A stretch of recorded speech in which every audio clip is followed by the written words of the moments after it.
is what is literally happening in the scene? What is literally going on? And then what's going on between the people in the scene? So what's going on with the relationships in the scene? What do I want? Wanting to be seen a certain way, wanting to be heard, wanting someone to see my point of view. If there's nothing that you're going after, then you got to find the actable thing in the scene. The most important preparation that you do is always on the people that you're in the scene with. It's always on your scene partners. It's the most important preparation you do, is that relationship. You got to get detailed. And so how do we find the detail and the nuance of those relationships? We find that in the daydream. A story is being told because it hasn't happened before. It's an unusual circumstance, right?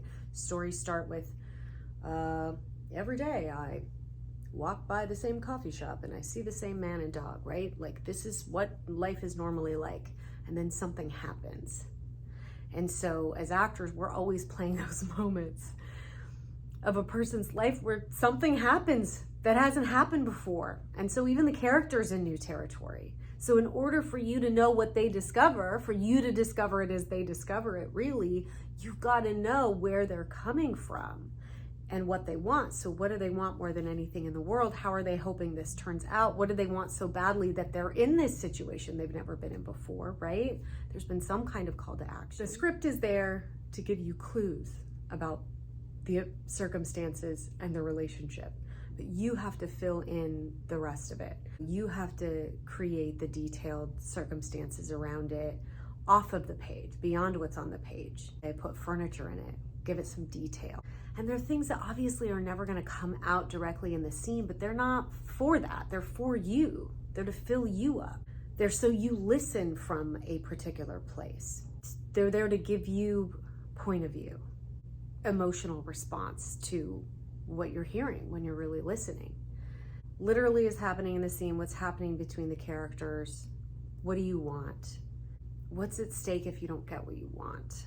Look for the turn in the scene. Every scene usually has a turn where something changes and you have to know where that is. But once you start to do the work of really analyzing scenes, you get better and better at it. You find little things, there's little clues.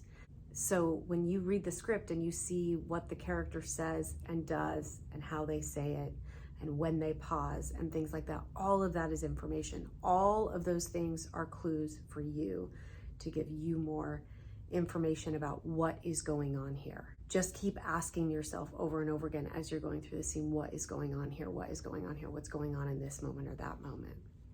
You also have to think about, where are you coming from?